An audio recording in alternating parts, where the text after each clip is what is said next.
All right. Ladies, just the ladies. Ladies and gentlemen, can you hear me? The date is June 22nd, 2019. Let me make sure the stream doesn't look scuffed. It looks fine to me so far. Fingers crossed. Ladies and gentlemen, how is everybody doing today? June 22nd, beautiful day, glorious day outside, bright, sunny. Birds are chirping. Yeah, it's nice here. Getting closer, guys. It's beautiful. It's beautiful. In Belgium too? Is it hot? Right now it's okay. Next week it's gonna be extremely hot. Ooh. So we will see.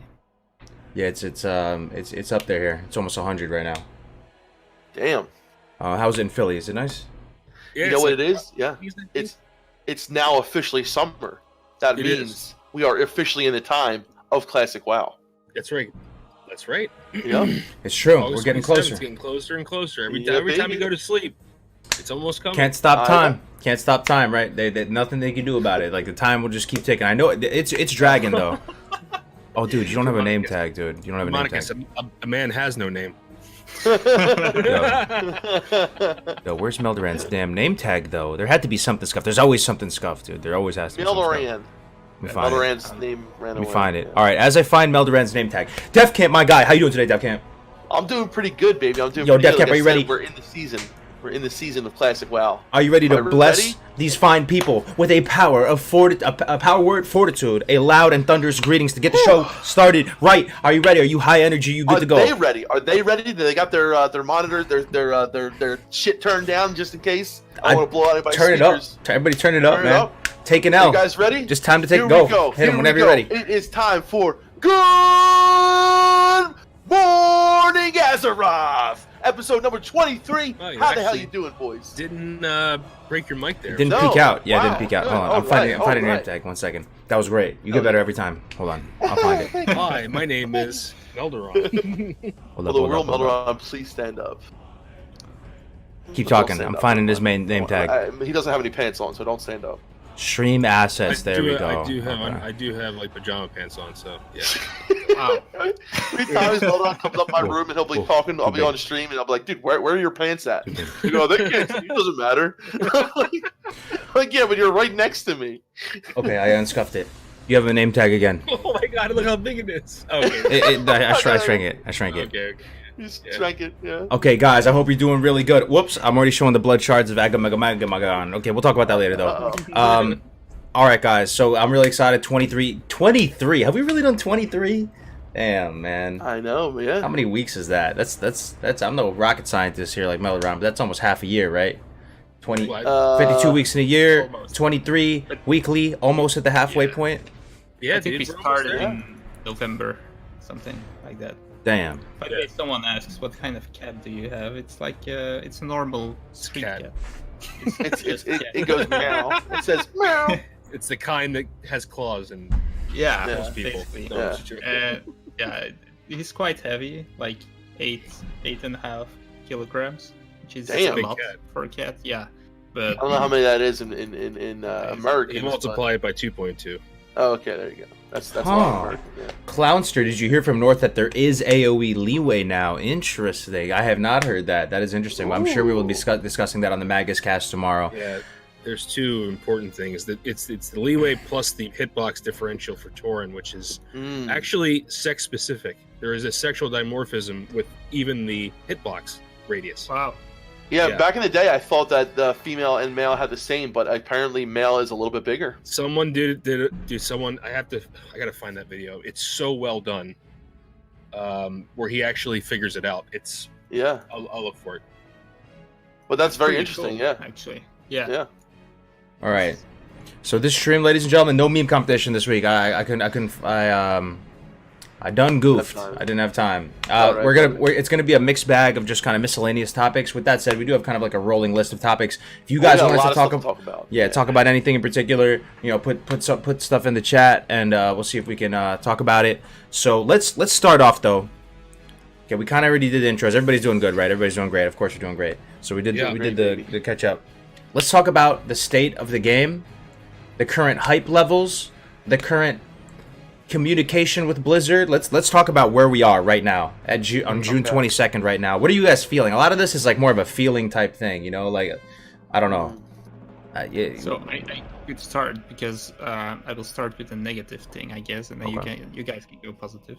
So in the EU, I feel the hype is really, really, really low, and that's basically because most of us are not in the beta, and we didn't have a stress test. And I feel like it's never been lower actually since the beta launched. Wow. So, yeah. Now I'm not having that much time lately because of exams in school and stuff. So personally, my hype is a little bit lower, but I feel like in the guild and everyone I speak to, tell the same thing. So I think it will get higher again, and in the end, it might be a good thing actually that we didn't get into stress tests and betas. So it's a good way of looking at it. Yeah. I think I think you guys are going to be. I kind of envy you in a way, Dune, because like, you know, the beta has. I mean, I've been spending most of my time testing stuff like spell coefficient, so I really have been having a lot of fun, to be honest. I mean, it's fun to me, but I haven't really been able to do anything like fun for a long time, because as soon as I hit 40, I was like, all right, I gotta go to work now. So I've been trying to test coefficients and building the a tool that we're working on, which I won't tell you what that is yet until the video comes out. But it's like I have been totally like almost, what's the word, when you watch too much violence, desensitized to the hype, right? And I kind of hype fatigue. Hype fatigue. We talk about this for our branded term here. Yeah. So, I gotta say though, go ahead, man. I'll finish. I think you're in a pretty good spot. I mean, like, I know the EU people don't want to get in the stress test, but honestly, like, that's not what the game's going to play like. Do you know what I mean? Yeah. And I think like you're going to have a really good, clean version of the game you'll be able to play. So, on the other side of that, though, I do want to say that I know I feel bad, but this last stress test was really nice to be able to play with a lot of people that are in our community, and I would have loved being able to play with you as well. But I gotta say, I probably had more fun in this last stress test than I have in the past month or so, because like I said, we just Cargos and I we had that whole. Well, first of all, I got to do a level with Cargos, which was I felt like I was in school. I was being schooled. Sorry, I was a little bit intense. My bad, dude. My bad. Yeah, no. It was awesome though. Like everyone in chat was saying that you opened their eyes to like a whole new, like just how you were telling me to die at certain places and all this, because I usually take my time and level my way, and it was the first time I really got to do that. But I really appreciated it, and I really I was excited. But doing that and then having our little arena tournament, our duel tournament, and then I ended up getting the friggin' chest for the arena tournament, which was awesome. You did. I came in second in the duel tournament. That can't beat Shaman's level 15, baby. They're too hard. But it was just really nice being able to play with the community. I think that was what, for us at least, it had a lot of fun with that. It was something I'm fine with not being in the beta and stuff, but something I really miss is that I could not play with you guys, and that's basically the last chance to do it, except if I go on a US server. Oh, we're making an EU account, dude. Yeah. But, they're gonna have one more stress test, and I heard, I don't know, like maybe someone can confirm. I heard that they were gonna do an EU stress test. Wow. I hope they will. I think an EU stress test. Let's back up a minute though. So people are saying like, yo, EU hype is so low. What's feels bad, man. Poor EU. People are seeing it in the chat. You've been seeing it circulate on trade chat and all these different places. Some people may not even understand what happened though. And I don't have the perfect understanding of it, but I will explain what I've heard through the grapevine to you guys. So pretty much, EU feels like they'd been left out of the beta. There was many more NA people invited to the beta. It felt like many more people from other countries potentially that were invited, but very few from EU were invited to the closed beta, streamable beta, whatever it is. That was already like a running kind of feeling for a couple weeks, right? Second thing is that, okay, this last stress test number 2, was available only to the Americas and Oceania. Now, before I continue explaining this, Dunadan, do you remember if stress test 1 was open to EU? Yeah, it was. It was. Okay, so that's bizarre. Okay, so something happened, I don't know why, but they weren't included in the stress test number 2.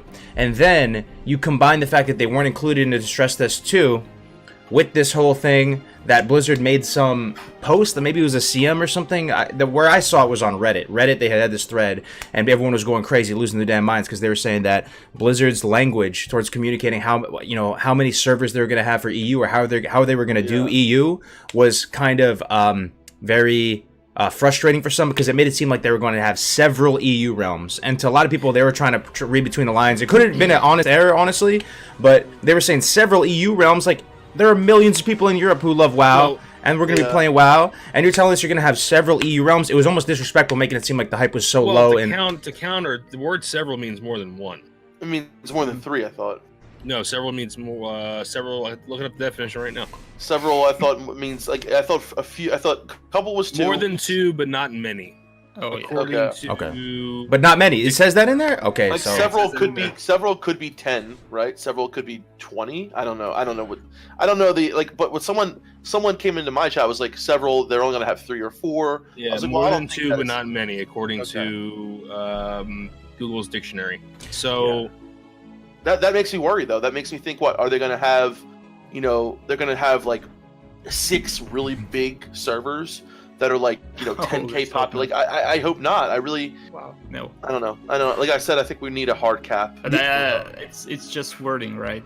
Personally, I didn't take it too bad that post. So I was like, oh, it's good that we are not on the same language as the Russians. Yeah. That was the last part of it. The last part of that post that was really frustrating to people, and this pretty much is completing everything I know about it up to this point, is that Blizzard, I guess, either implied or expressly stated that EU realms were just going to be all European countries in these realms. They weren't going to be segmented out toward, this is a German realm, this is a French realm, this is an Italiano realm, and AV, people were making memes saying like, this is what chat's going to look like. It's going to be a bunch of different languages going crazy all the time.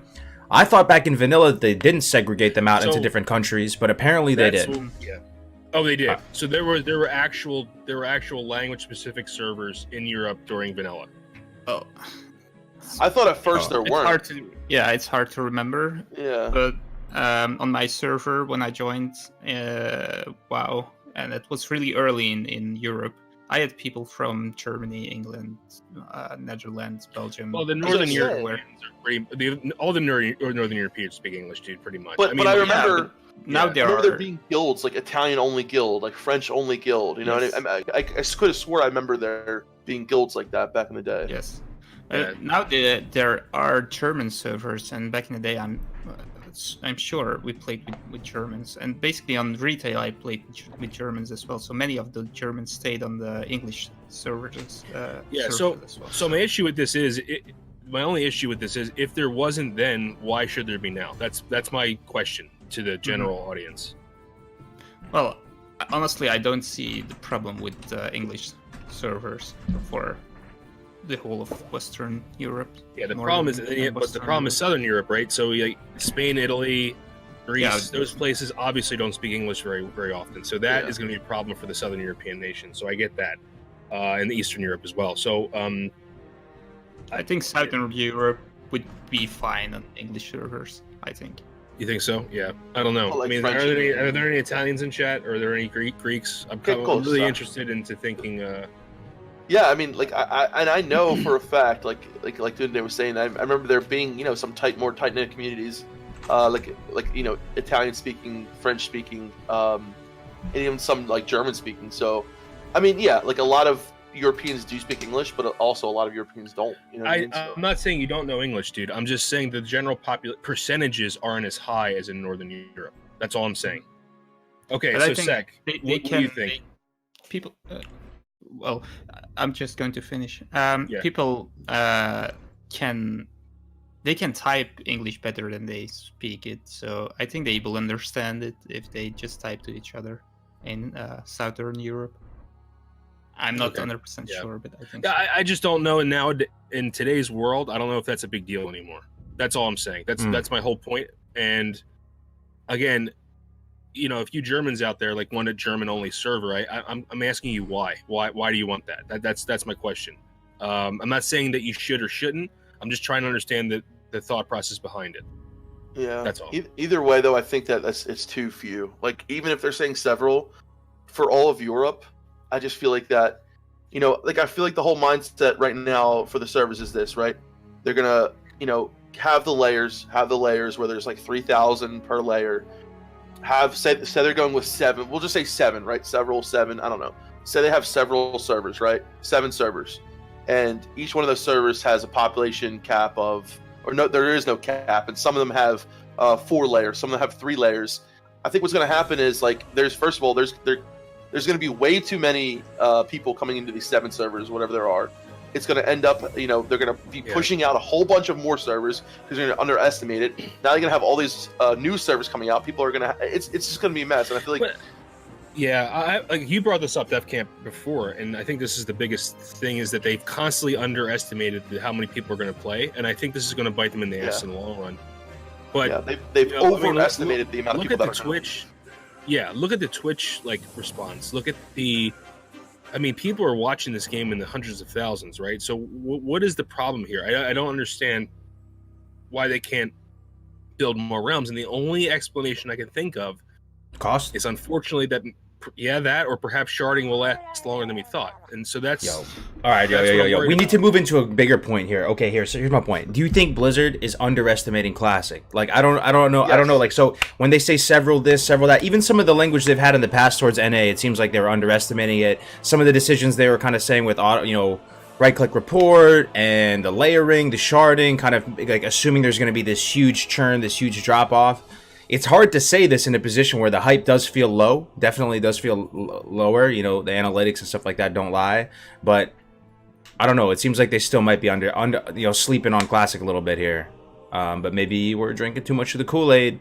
Yeah, it's true, because I was thinking this the other day, Cargos. So this last stress test, right, was available to anyone in NA or Oceanic that had a sub. So I'm wondering, they know how many people downloaded, the Classic PTR and the stress test realm and played on it. Are they looking at those numbers and saying, okay, projecting that, okay, say if 50,000 people downloaded this, then we can project and see that this many people are going to play. I'm sure Blizzard does that, like looks at these projections and shit like that. Yeah. But I don't think you can, I don't think a lot of people are, they know that it's coming out August 27th. They're all going to be those people who are going to play on the stress test, do this. But I think the launch and the longevity of WoW is going to be completely different. It's going to be, I think, greater than retail numbers eventually. And, I definitely think that the way that they start this out and how they implement this, the layering and the amount of servers, and if they have a cap, it's going to,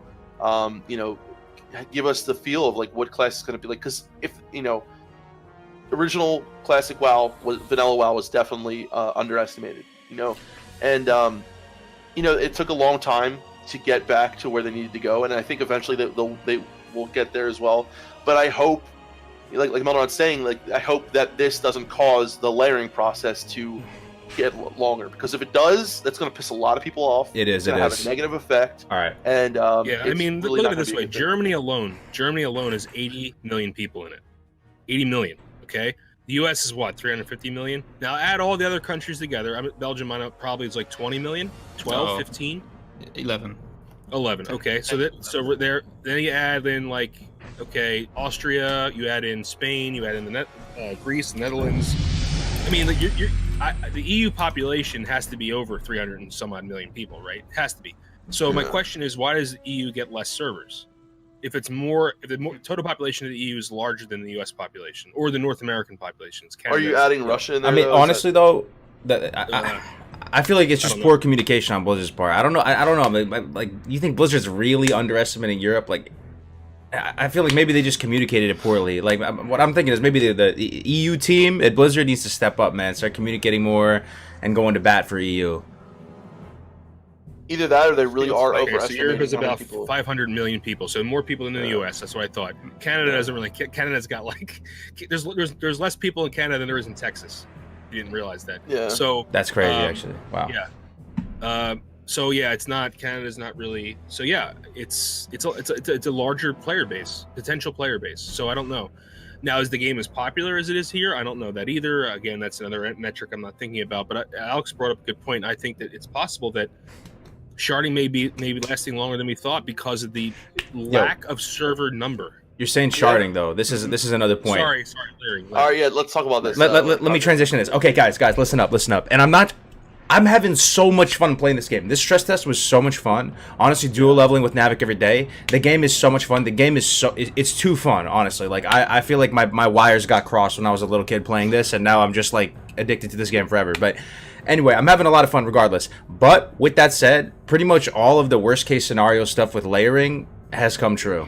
It has come true, ladies and gentlemen. Like everything we were talking about, the exploitation, people are getting STV chests, people leveling on the last stress test. I was wondering how Navik was leveling so fast, how Ale was leveling so fast, and then they told me after, they were like, dude, we were just layer hopping, like we were going to new layers over and over. We were farming up mobs, and they were able to reset the mobs. You can use it to manipulate resources. It also interferes with community events. Yo, we did a raid on Stormwind, right? And we're running up Gromgall, and we were trying to link up with another raid, right? But we couldn't link up with them because they were in another layer, and we had a full raid group. So what do? So, you know, the community events were kind of interfered with. I mean, the list could go on and on, man, but yeah, so like, you just brought up a good point with leveling runs, right? What's going to stop people from exploiting that during leveling speed tests? No, they will. They 100% will. The world, you know, Joanna's going to do it. Everyone's going to do it. It's available, right? So, and I saw the video where you can just create characters in different layers and log into that other character, log out, log back into your main, and now that main is in the layer that the other character was in. Yeah. So you can actually, The only thing it's just that I wonder if they're looking at this stuff and figuring out ways how to fix that for launch. But I guarantee there still are going to be ways to, you know, exploit this at launch either way. Yeah, which is it actually affects gameplay though. It affects every aspect of gameplay too. And let me explain. So it's going to affect the leveling, right? It could the meta of leveling could be that the fastest people to 60 are all a bunch of mages because they layer hopped and AoE grinded and reset the Murloc camps over and over and over again. Then they went to SM and like 4-man SM and just grinded Graveyard up to Cath and, you know, got the 40 in 1 millisecond, and then they went to the Pirates and layered through the Pirates. So the layering could get affected. The layering could dramatically affect the meta of leveling, right? And then it comes to PvP as well. So, you know, people say that there's not going to be layering in Phase 2, but, you know, if there is, that could be really bad too. Or in Phase 1, in the sense where you could layer hop to get more honor kills, right? And go outside Dire Maul, another group spawns outside, you hop to another layer. Affects that. It affects in the sense you can dodge ganks, right? I don't know. I would like to explore any other option that's not going to directly affect gameplay. Like I'm kind of begging Blizzard, please don't put the layering in, man. I personally think it's anti-classic, but the problem is I don't think the classic team has any say in any of this in the layering system. This is all. You think? A little bit strange, right? Because the way they described layering, it didn't seem that bad. I mean, it was like a 3K layer, right? And only occasional layer hopping in case you switch to someone who was in another layer. But aren't they just testing it on the beta? That's a good point. Like, and I do want to bring this up again because like we were on the stress test realm, and they purposely do shit on those realms to stress the server as much as they can to make it so they know like what things are going to launch. So they could have purposely been trying to make as many layers as they could have. I'm not trying to make a defense, but it's still beta. It's still stress test. This is a lot of stuff that is not concrete yet. But I still guarantee you there are going to be negative effects of this, you know, at the launch. 100%. Yo, chat and all of you guys, I want your opinion. Is layering worse than sharding? I'm not going to say my opinion until after we see some feedback. Think about this though. So remember what Blizzard's initial Okay, well think about their initial explanation of sharding, and when they were trying to say that the starting zones were going to be sharded, you know, like the starting area plus Duratar or Elwyn Forest. Think about sharding and layering. Which one would you prefer, right? So dynamic respawns is kind of off the table already. That's kind of a separate thing. Like that, apparently it's confirmed there were some sort of dynamic respawns in vanilla. It's looking like, you know, there was a fresh that launched today. I want to talk about that later too. So there was a fresh that launched today, and I was able to witness what a fresh looks like with super intense dynamic respawns and the fresh that we had with the stress test. So we'll talk about that in a little bit too. But let me see what you guys think about sharding versus layering. Sharding and layering, real quick, guys, is that sharding happens on very small geographic scales. And in sharding, you can't pick and choose what layer you're in. You can't exploit that system really that well. Layering is by continent, not by zone or by small area. So it's a bigger geographical area. and has the potential for exploits. At least now. Well, no, you can really exploit sharding as well. I've done it on by doing. I did it on retail. But party. Dude, all you do is So the only difference is geography. No, but wait. The main difference to me, the sharding is only the starting area though. It's like Elwyn, and it's like Elwyn, Northshire Abbey. It's like Valley Trust. That's sharding is cross-server. Well, the sharding is like gone now. I don't know if they have sharding anymore. That's the thing. Sharding, what they initially explained was that there's going to be sharding in the initial starting area plus Elwyn. And yeah, you could abuse sharding too as well, but you're gonna get a bunch of copper ore, whoop-de-doo. You're gonna get like a bunch of some tin ore. You can't really even start AoE grinding at that level anyway. You can't start AoE grinding. The impact on the economy and PvP isn't very impactful with just those starting zones and the whatever area. My main thing is that layering affects past the starting area, right? It affects endgame, it affects economy, it affects PvP, it actually affects gameplay a lot. And we were talking about this before we started the stream. These things, sharding, layering, all these things are attempts to fix what? What is Blizzard trying to fix here by implementing these? We were talking about it like one sentence. Overpopulation. Basically showing that overpopulation won't occur. Or underpopulation. Yeah, but because sharding was actually made for underpopulation, if I'm right. It's a cross-server technique, so every zone is a little bit populated. And we made it because people were not in the old world anymore, and by sharding, you still saw people. So, and layering is kind of the opposite, where you don't want too many people in the same zone, and that's not cross-server. So, right, exactly. The main difference is the server is a cross-server, right? Yeah, like Valversa said, it was, sharding is mostly cross-server. So like what you could do, especially like I said in BFA, if you're invite someone from a different realm, you get on their shard or on their realm, and it's basically But so what it is, it's kind of defined now and kind of brought down more into this single realm shard where there's different layers of people in the same realm, but it essentially is the same thing. What you're doing, right? You're it's very simple. Sectioning people off into these different realms, these different layers. Priest, CL, he's gone. So at its core, it is very much the same thing. But like I said, sharding is much more, larger on a larger scale. Sharding is larger. Hold on, we'll talk about it in a second. Real quick, Patrick with the $5. He wants a shout out. Cloward from the Fellowship, one of your guildies in the house, doing a day. And big shout out to Cloward. Thank you for the 5. Yeah, actually, Cloward is missing, so we don't know where he is. Oh, he just dropped off? Oh, man. Hopefully he's all right. Oh, yeah, but we hope he's all right. So, okay, for my take, right, I think layering is worse than sharding, right? And I think that the main solution, the main reason why Blizzard's trying to do all these crazy things is because they want to prevent an overpopulated world that can't support the player base. That was like my one sentence way to describe the issue here. An overpopulated realm with a world that can't support this player base, right? They also want to prevent login queues. They're trying to create a smooth launch experience, as Sarmonican said in the chat so elegantly. If the launch is scuffed, for many players, they're going to walk away from the game and not come back, right? So I don't want to just beat a dead horse here and not provide any solutions, but I'm struggling to understand why Blizzard can't just create a bunch of realms, multiple realms, right?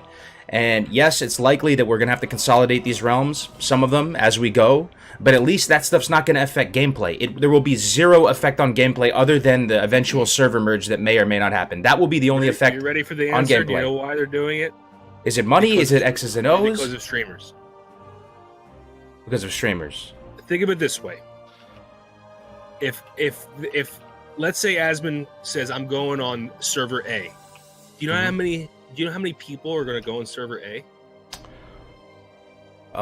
Yeah, probably a lot. Yeah, probably maybe like 30,000 people. Nah, more than that, dude. 30K watches stream at the same time, fam. That's what I mean. It's gonna be like 100K. This is something that I don't think the classic dev team has any say in this, dude. This is marketing, man. This is like high-end, upper echelon decisions, I think, personally. I don't know, but I think why your suggestion of having multiple realms makes the most logical sense to everyone, right? And it doesn't affect gameplay. There's no shards, there's no layers, it's fine. And in my understanding of server technology, it also doesn't cost money because you're literally just making a copy, right? Of a program. It's not, servers aren't actual physical space anymore like they used to be back in the day. As far as I understand, I think it's for hype, dude. I really think it's a hype mechanic. And That's my personal opinion. I don't know, dude. I don't know. That's my personal opinion. It's almost like a fine line. So having different servers, you could almost treat those like layers, though. You know what I'm saying? They're trying to consolidate the layers down. What's the difference between consolidating layers down? Yeah, it's a little bit smoother feeling. Maybe like it's not going to feel like a big hard server merge. But what's the difference between consolidating layers and consolidating separate servers? You know what I'm saying? I don't know, man. Yeah. I just think with a bunch of servers, every issue people have brought up for the past months and months and months, all of those gameplay issues are untouched. Like you don't affect the gameplay at all, and then people, you know, can wrap their head around much more like it's much easier for people to wrap their head around. Okay, my server might merge if the population starts dipping. You know what I mean? But at least they almost could feel like they could control that if they have a really robust population on their server, right? Let's say that if you're on a server and your server is hype and there's mad people there and there's lots of activity, right? And it's like our server is going to be awesome, super healthy, super good events and stuff. Like, are we going to be merged with other people? Probably not, because we're going to be pretty big. Exactly. And for those of you guys in chat saying that streamers won't tell, do you realize how short of a time span it will take for people to find out what server a streamer's on? I'm sorry, I just killed Asfand we're both farming for Prince. Yeah. And he came and I dotted him up. He bubbled, and I was trying to get him to drown, and then he lay on hands, and then a shaman. We both killed him. That was funny. Yeah. So let's say Asmongold or whoever. Let's use Asmongold as an example. I hate you. I'm nothing against the guy, but he's the biggest streamer I know that plays WoW, right? So he picks a realm.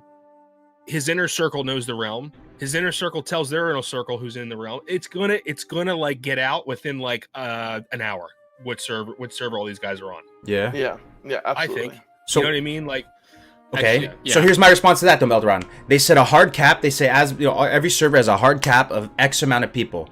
If you're not in, then tough luck, you can't get in. And then that server will self-regulate. So if it's super crowded and there's big login queues for it, people are gonna be like, yo, fuck this. It's not worth it to go play with Asmongold, or not worth it to play with Sky. And they're just gonna bounce, and it's gonna self-regulate, and then that's pretty much that. Like, that's just the price you pay if you're playing with a streamer. I hope that doesn't happen to our server, but. They said, here's the population cap, first come, first serve, you get in, and I mean, I don't know. And then... I fully agree with you, Cargos, but I feel like if they do layering exactly as they should do it, I feel like it's almost the same as having multiple servers. So if they do it right, I guess it will be fine. So what are you talking about, though? All these exploits, though. What do you say about that, Dunedin? All these exploits with layering. That's. I hope that's because they are testing it on the beta server. If they have like a maximum of 2 layers on the server, I can see it work. Maybe 3 layers. That might be all it takes, though. It's only 6-minute respawn on mobs. You go kill a big camp of Murlocs and Dustwallow, and you get invited to another layer, and you have a whole fresh camp of Murlocs again. And you kill them again. I hope that not every server has the 2 layers. I hope it's like for the really big servers we have an additional layer sometimes, and for most of the servers there is no layering at all. That's how I hope they will do it, but I'm not sure. If they do it right, I feel like it's quite a decent solution, because you basically have the multiple servers and you can merge them later on without having problems with names and stuff like that. So I just hope that it doesn't last as long as so do I. phase 1, in that post where it said a couple weeks to a month, I took that to heart. I'm like, okay, it's not going to be more than a couple weeks to a month. If that's it, so be it. I'll live through that time. But if it ends up being longer than that, I still think you're underestimating the damage. All it would take is 2 weeks of layering, and you're already going to be in a very Twilight Zone type experience. You're going to be a bunch of mages are going to be 60. They're going to have done some really weird stuff. There's going to just be 47 title charms on your server. There's going to be this will all happen. There will be the economy is going to be some weird crazy, I don't even know what it's going to look like. Or we could just create more servers, and none of this is a complete non-factor. Any of this balanced up, 100% not even a factor, and the only thing that's going to affect gameplay is the eventual possible, not even guaranteed server merge where you put 2 communities together. Yes, there's going to be some clashing of heads. Yes, names. Someone's going to say in the chat, I'm going to lose my name. I'll happily rename myself. I'll be Karzog, dude. I'll be Karzog. I'll be Cargo's BTW. I'll be Cargo's FYI. I'll be Cargo's Yo, it's Cargo's. I don't care about my name. That's not affecting the gameplay, right? That's not affecting the gameplay, man. Merging the server, and also it kind of feels like you have a little bit of control as a community if you roll on a realm, right? And if that realm is popping, from Blizzard's perspective, why would they merge you into another realm if it's super crowded already and super poppin' and super healthy, right? Why are they going to merge your server that's close to cap possibly with another one? So you could almost control and ensure that your community wouldn't be merged with another one if you have a healthy, strong community on your realm. But I just want to clear up. I really wouldn't. If I was in charge, I wouldn't put in layering or sharding or anything at all. But they are going to do it. So if they do it, they better take the least of the least of the bad options. And if they do it right, I suppose it's kind of decent solution. That's what I want to say. So yeah. You're right, Junidane. And I think that, and Carlos is right as well, 100%. We actually had this conversation, I think, a month ago. Same exact conversation about the same thing. And we came to the same conclusion. But I think you're right. In 2 weeks, there's going to be you're right. There's going to be all these people exploiting the layers. They're going to hit 60 as fast as possible, farm as much stuff as they possibly can, and you will have ramifications even with 2 weeks. I absolutely guarantee it. Now, will that affect most players? Probably not. And I think another problem is that a lot of us kind of we look at our experience from a very it's not high tier. It's like we look at things at a very high level, whereas I think a lot of players won't have to worry about a lot of these things. Like most players aren't going to care how many title charms are on their server. Most players aren't going to care how many 60s there are, but it will affect the server as a whole. And I think that's. But do you balance things around the high end meta? Like when you go to look at an esport, a highly competitive game, people love and pour their heart and soul and money and all that into. You balance it around the competitive meta. You don't balance it around the average player. Yeah. IMO, and somewhat. So, I mean. Man, dude. Man. I just don't understand the thought process here. I really don't. And I it seems so much more logical and so much more easy to me just to make X realms. Like it does. Make them all.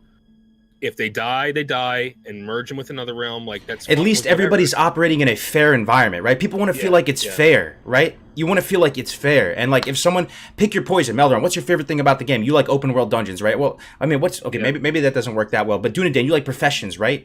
Maybe Dev Camp really likes PvP. Either way, you have stuff that you like to geek out on in the game and become like an expert on and make it like your craft. Like for me, I love leveling. Like leveling is so cool. Making leveling routes, it really floats my boat. And the fact that whatever that juicy thing is that you love could be affected by this outside weird fugazi server dimensional mechanic thing called layering could affect that. It really feels bad, man. Like the fact that the meta of leveling, something that I think is a very special, amazing experience, could just be mages layer hopping to 60. Yeah, that doesn't feel very good to it.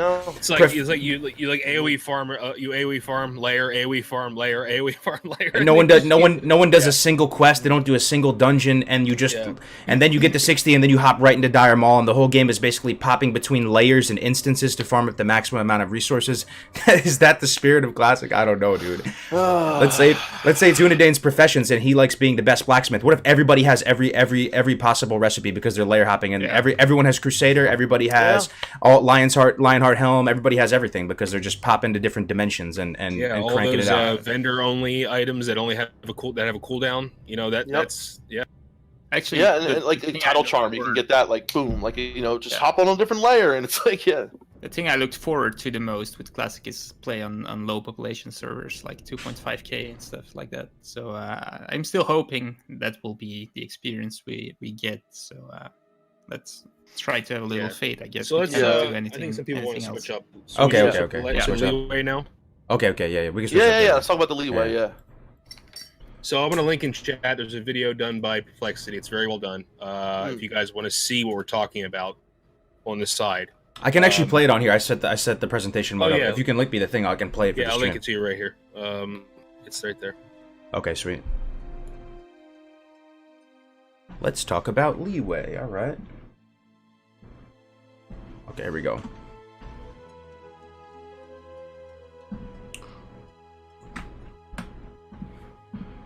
Alright boys, quick, concise, no BS. We're going to be going over the Leeway mechanic in this video. I will tell you exactly what the Leeway mechanic is if you're wondering what the hell it is. I will tell you, do not worry about that. We're going to give a demonstration on it as well with my main man, Leeway here, aptly named.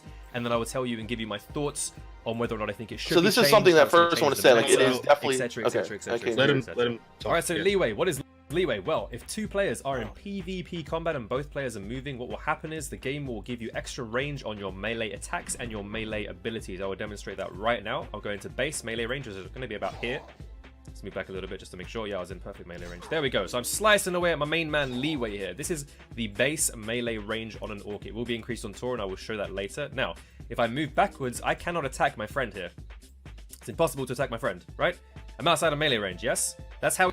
I'm not going to say that's how it should be, but this isn't melee range. However, if I start moving, I start strafing here, the game thinks I'm moving and it activates the Leeway mechanic. Of course, I am moving. God, what a good way of explaining this. So as you can see, I am now slicing from across the equator. I can, of course, use my Raptor Strike as well. That is absolutely fine. There you go. So here is my max range now with the Leeway. It's going to be about at this plant here. This end plant here. This is your new range. I don't know what I'd say that is. Probably about 8 yards, maybe just over 8 yards. Alright, so we're on the Tauren right now, swapped over, and we're going to show them base melee range on the Tauren. It's going to be around about here, which is between these 2 plants, so just underneath where I was on the Orc. Of course, this has been confirmed by Blizzard as, you know, ironically, quote-unquote, Blizz-like. To have Taurens with a bigger hitbox, that's completely fine, bigger melee range, you've got an extra couple yards there, whatever, right? But now, the crazy thing here is, if I start to move backwards a little bit, my Leeway should activate from around about here. Cheese and rice, dude. What the fuck? The other side of the world. Oh, God. I can even Raptor Strike. Tauren Warrior for the win. This is your new melee range. As a Tauren, if both players are moving. So if you're chasing off someone on a Tauren Warrior or Tauren whatever the hell it is, as long as it's melee and some other guy's trying to escape, some poor priest over is trying to run away. It's a larger range. You are not getting away, mate. You are going to be visible. It looks like a hunter, like dead zone cutoff, dude. From over here. Like, this is insane, okay? Now, my Warstomp range is 8 yards. 8 yards. If you guys have played World of Warcraft for a long period of time, you know that this is probably not 8 yards. We're going to show you right now that it is definitely not 8 yards. So you're literally hitting with your ACOG scope Tauren weapon from, I don't know what that is, 10 yards, 11 yards? But to be honest, I think we also have to look into the past as well. Like, Blizzard have historically made concessions to accommodate for new technology in other areas, you know, like the ability to house more than 2,500 people on one server. That's not going to be a server cap anymore. That was a technological limitation back in the day. So this is pretty much an outdated mechanic in my opinion. You know, we're not all lining up with our Microsoft ball mice waiting to connect via dial-up. This is essentially emulating server lag, which we don't need to do anymore. But I should clarify though, right? While no changes is a fantastic notion, failing to adapt the game to modern technologies will actually deliver a vastly different vanilla experience than what I think you guys are expecting or hoping for. Like mechanics such as Leeway that were put in place to provide a smoother gameplay experience with the less stable internet connections of the time will nowadays just serve as a mechanic that forces down the skill cap. I mean, back in the day you had people on, I think it's ASDL, ADSL connections which were like 0.5 megabyte download. It was insane. Hold up. So Leeway is confirmed 100% in Classic. Absolutely. In that current form, like that? 100%. Fuck it, then don't change it. Don't change it. No, then keep it in. Keep it in. I'll keep it. I changed my mind. I was under the impression that in vanilla, this extent of Leeway wasn't like this. If this is how it was in vanilla, keep that shit, bro. That's exactly my point. Yeah. I have multiple confirmations that this is actually Blizz-like. This is vanilla. Mm-hmm. Okay. Now I didn't know the difference between male and female Tauren, but well, that's a different video. If you guys want to watch that, we can watch that. But that's a very in-depth video. It's not good for streams, but I will link it because this guy goes over all the math that he used, everything. He even created his own Lua extension to test this stuff. So it's ridiculous. I'm linking it in chat now. This is something Blizzard, it would be valuable if Blizzard would just comment on officially. Maybe they already have, and just say like, guys, I know people are freaking out about the Leeway thing. This is 100% how it was in Classic. We are Blizzard. We know this information to be true because we made the game 100%. So you guys want no changes. This is the original vanilla experience. Yeah, I think they will be in this week, Gargos. I would be heavily I would be surprised if they didn't say something about it this week. Yeah. Okay. Yeah, same here. You know, this is something that like it's as far as Melderon knows, like even it interferes with like Earthbind kiting, right? Because but like something that I remember back in the day 100% was like, because what you're seeing is happening before, right? Everything you're seeing is literally in the past. Yeah, you got to remember that. And with Classic WoW, like it's so much more. I mean, you have to take in consideration the bashing, right? You have to take in consideration all these different things that are going on, and like they purposely made it on the beta to be like this, like in Classic. Like I think that just goes to show that a lot of the developers were so intent on making this like vanilla-like, that they went and made sure that this was something that could happen. But I mean, that goes to show. I think that goes to show good intent. I mean, what do you guys think about that? Yeah, they're trying to stay core to the game, man. I mean, how can we argue with that? That's and if they keep world buffs in, their argument will be that it's the way the game was, and I have no problem with that. I'm not arguing something based upon what was vanilla or not. Like if it's in vanilla and that's the way they're going to argue that, then at least do that. But layering was not in vanilla, so that's my big gripe with layering. Yeah.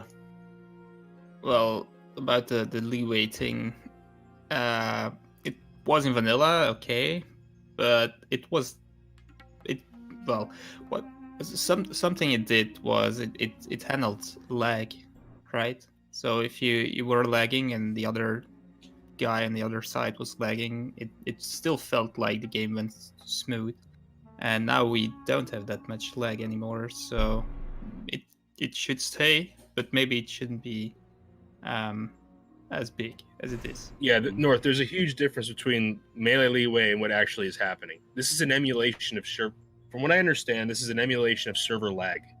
And it needs a new name, but unfortunately, it's not going to get one. Well, Blizzard needs to come out and just officially say what's what, pretty much. And if something was the way it was supposed to be in Classic, then leave it. But people are on the fence, even me right now. I don't know if this melee leeway is 100% accurate. This is how it was working in OG Vanilla, or maybe it was partially like this. You know what I mean? Maybe it was partially some sort of leeway, or if this is the real final form leeway.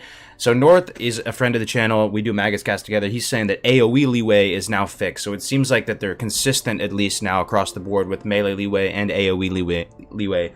So this same was holding true. This same was not holding true for spells, for AoE, right? If both parties were moving, the spell wouldn't get that additional up to 2.66 yards or whatever. And that was another just weird inconsistency that appeared in the beta, but apparently that has been fixed.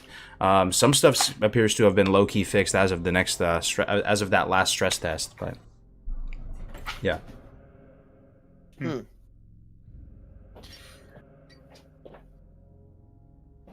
Yeah, so I'm still confused what your point is, though, North. You're saying that this is not vanilla-like, because I can confirm that it is.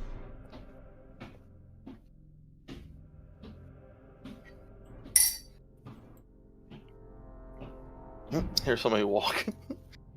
I figured it out right now. Okay.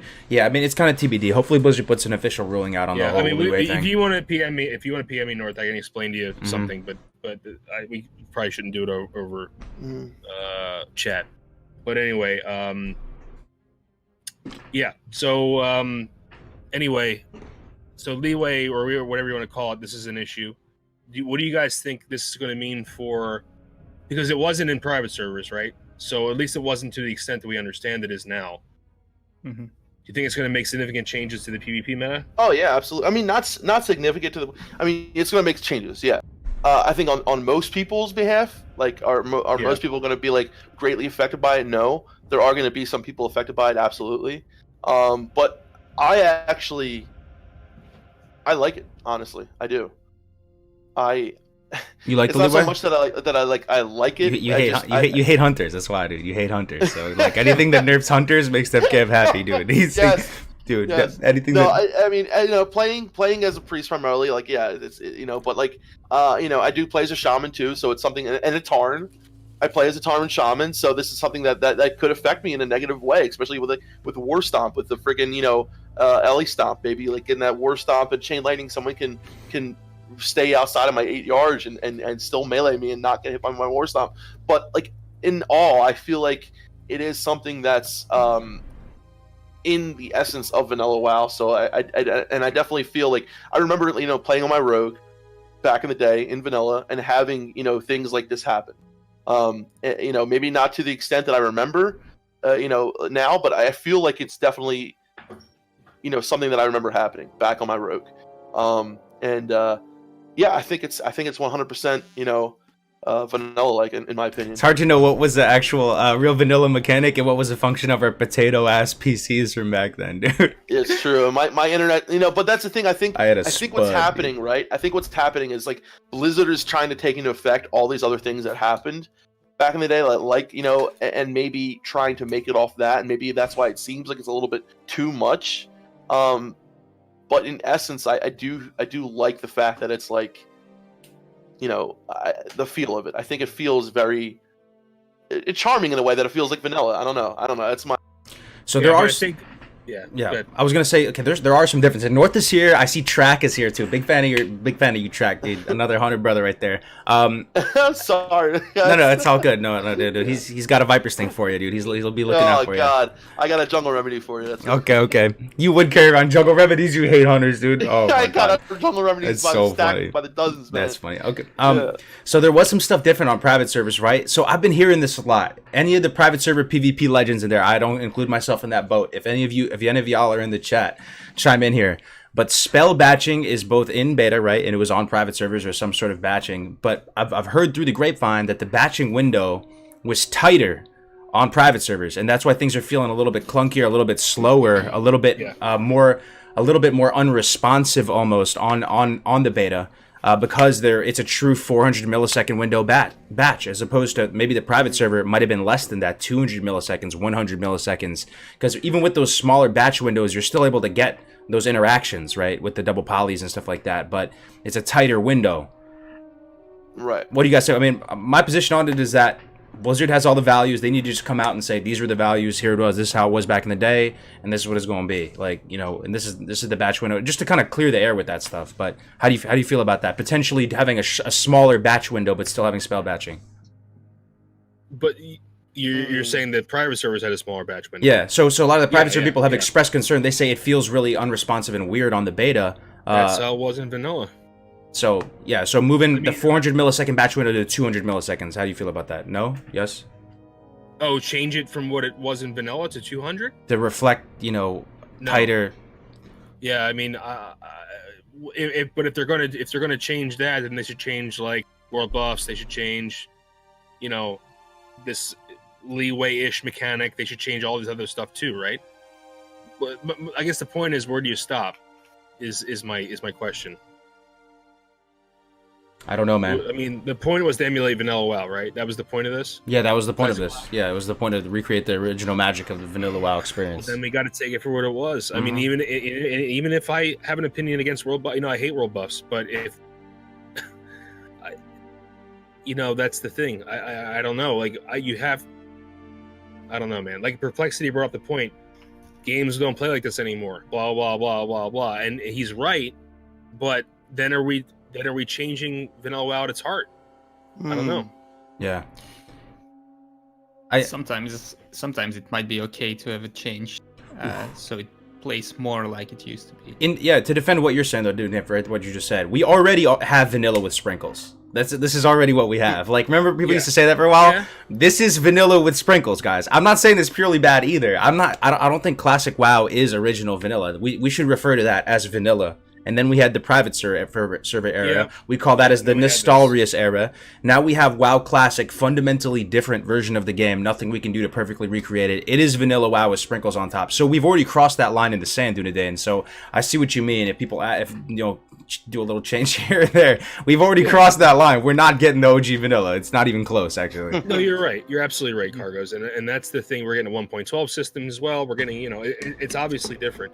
But my question is, like, what is the right answer? What should the window be? I don't know. See, I don't know. But since everyone has different opinions, then why don't we just go back to the original? I'm playing devil's advocate. Yeah, I'm down for that. Yeah. I'm just saying that, like, if no one knows the actual answer, should it be 100? Should it be 150? Should it be 200? Should it be 250? All the way up to 400 or less or more? Who makes that decision? You know what I mean? That's the issue, and I that's why I think they're trying to stick with these things, because, like, they probably realize it's a problem too, but what's the right answer? It's true. But they made a decision on several things, like AV 1.12, the spell balance, and so it's basically up to Blizzard to make that decision. It's up to Blizzard. Absolutely. If it doesn't feel good, they should probably change it. Yeah, we'll see. We're already getting vanilla. We're already getting vanilla plus pretty much. So we already crossed that line in the sand. I'm just throwing that out there because we. Yeah, no, I agree. There's a lot. There's substantial changes to the game right now. Not all of them bad. I mean, there is an element of dynamic respawn. There is layering. There is, you know, that even just comparing your gear when you hold down shift, auto loot, all these things. You know, it's yeah, you get what I'm saying. But no, I get it. I get it. I like there are some issues that are arising now that we're seeing the game played in the 2019 environment, right? Mm-hmm. They're being exposed, and they're bugs ish or not or whatever we think. So the best thing is just keep going on the forums and talking in a polite way, and it'll get I mean, they're going to have to cross these bridges as they go along, and I think that at some point they will. But again, like, we have to come up with some consensus here. We can't just, you know, say that it should be this or it should be that. I don't know. It's a hard thing, dude. It's really hard. I don't envy Blizzard's position. They're having to make a lot of hard choices here, right? Trying to just make this game work in 2019. I really don't. I don't mean anything mean-spirited to Blizzard. Trust me. I still love them as a gaming company. Yeah. Come at me if that's going to trigger people. I support Blizzard. I think Blizzard is the best gaming company. They've made the best games in my life. So, especially that they brought out Classic. I mean, like, you know, and I think the Classic dev team in the whole is like probably the best thing we've seen on the Classic in a long time. Yeah. I mean, all these things are so trivial in comparison to layering to me. Layering, guys, if you're not in the beta and you haven't played it and filled it out, yeah, dude, the layering is just, it's so that to me is an issue, right? Because that's obviously wasn't in vanilla, right? So that's something we can clearly state. We don't want this because it wasn't in the game. That's an easy stance to take, as far as I'm concerned. Yeah, and I agree with you 100%. Like it's a huge problem. Unless they limit it in a way that, I don't know, I don't even want to say that. Like, oh, well, we'll make a change so that you can't exploit it or something, you know? But even then, someone's going to figure out something. Dude, people figure out this shit is so quick of how to, like, you know, how long did it take for people to realize how to export the layering? What, a day? Like... yeah, I mean, pretty much. And they're still finding ways. Yeah. They're still finding ways. I mean, every day they're finding new ways, and it's honestly going to get continuously refined. I'm glad, though. You know, I'm kind of eating my words a little bit. You know, a part of me still feels that the way they rolled out this beta was kind of unfair to the community as a whole equally, but at the same time, more of me now is seeing value in this open beta and, like, getting these things out in the open so people can read about them and get really upset about Leeway and talk about the effects of layering and to exploit the shit out of it so we can see the potential damage it can do, and we have months of seeing that stuff in person. I hope they take it out, and there's still time to take it out, I feel, man. I don't... So... It's like, what else would they do, though? Like give them a better alternative. Yeah, I give a better alternative. Ton of servers. You tell everybody, your server may or may not be merged. You can control that. Have a badass server with a big, robust population. Be strong. Be filled. Make your server the envy of other servers. We're not going to merge you if that happens because your server's full. If you roll on a server, have a hard cap and a ton of servers. Yeah. But if you roll on a server loosey-goosey and you're not really putting in a lot of effort, just, you know, and the server is not that big, or maybe you consciously decide to roll on some random server, just know that could get merged with another thing. All balance related to layering and sharding out the window. Game is in a much better state, and it may cost more, but I'm sure the community... There's some successful people in this community: engineers, scientists, doctors, people that have advanced degrees. I mean, Meliron, big doctor over here. Like, we'll fund the damn thing. I mean, I'll do what I can. You know, like we'll pay the server costs for a little bit. Goes, give us $1 million and we'll make all the servers. Would you try to raise the money and fund it? I'll run on a hamster wheel for a little while every week to try and power the server. Like, like what if they asked the community, like, guys, listen.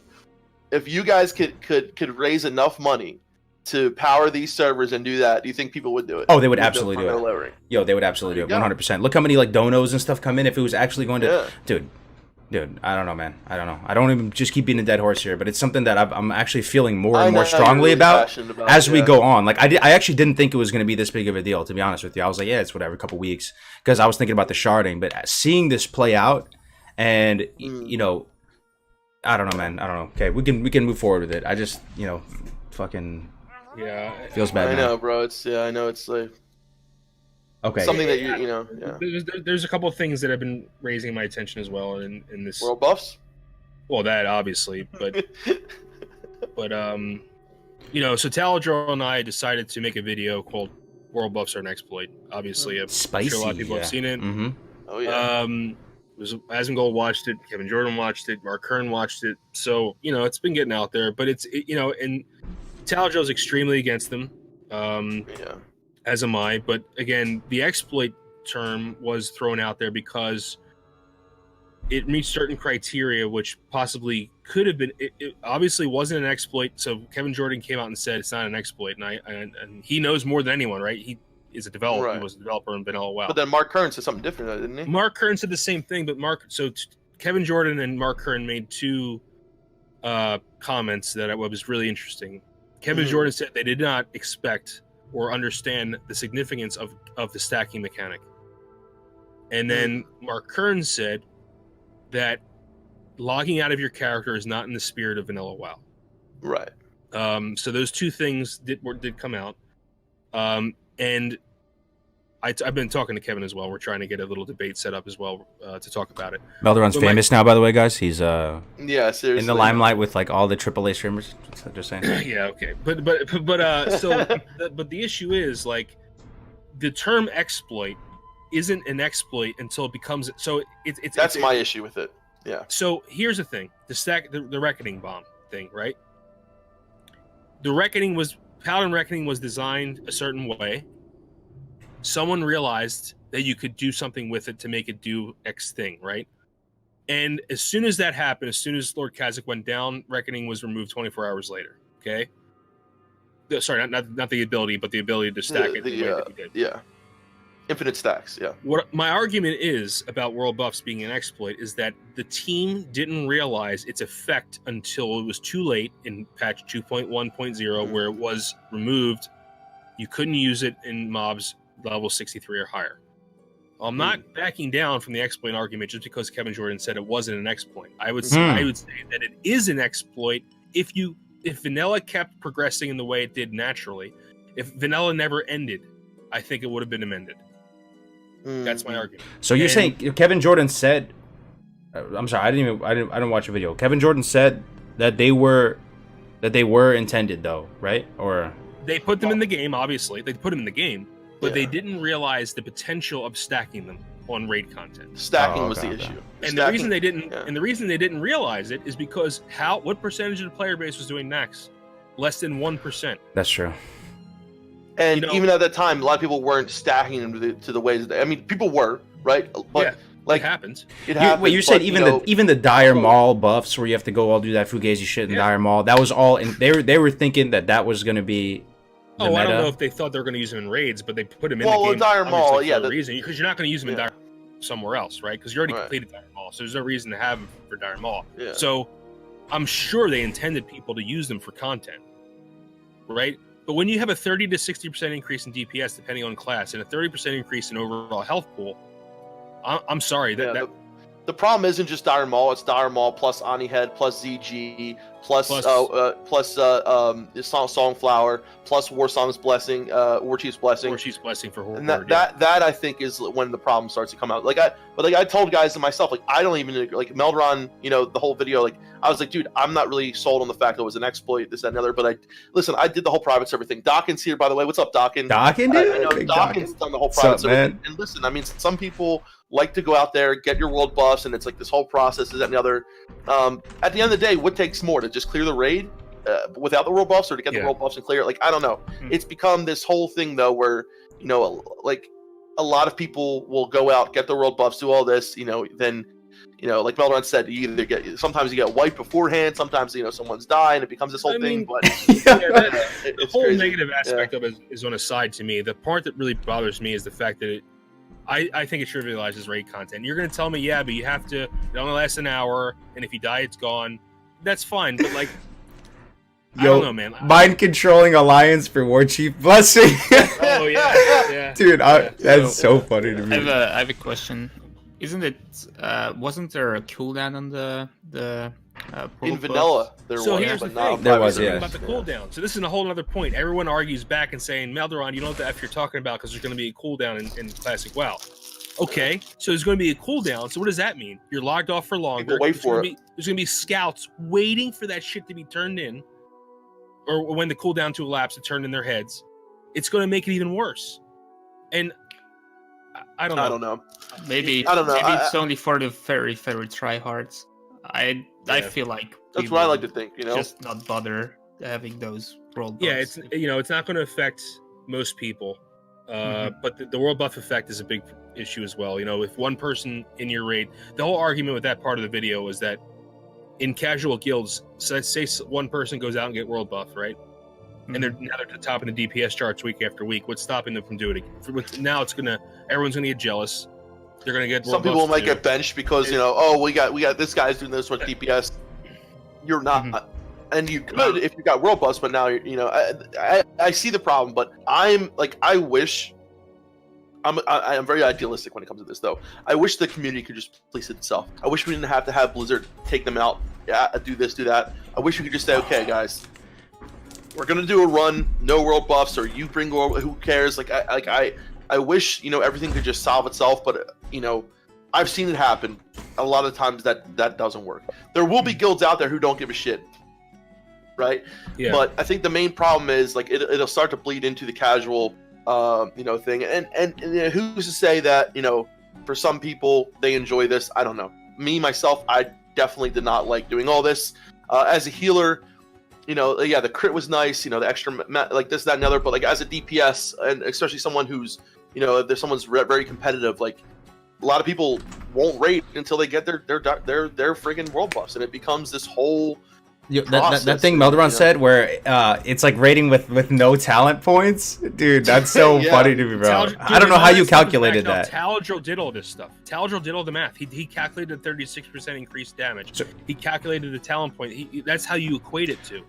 And it's like Taladro's the mastermind behind. Yeah, he's mastermind. I just did. I remember him saying that on Countdown to Classic a long time ago, but it didn't have the same crazy effect that your video had. But so it wasn't that news to me. But all right, just to share with the people my position on the whole world buff thing. I think they're really annoying. It's a massive bad quality of life that you have to not play your character. But I still want them in the game. I still think they're good, mainly because I think it's much. Oftentimes what I say about what makes Vanilla WoW special, North is in here too, he was saying it about PvP, it applies to both PvP and PvE.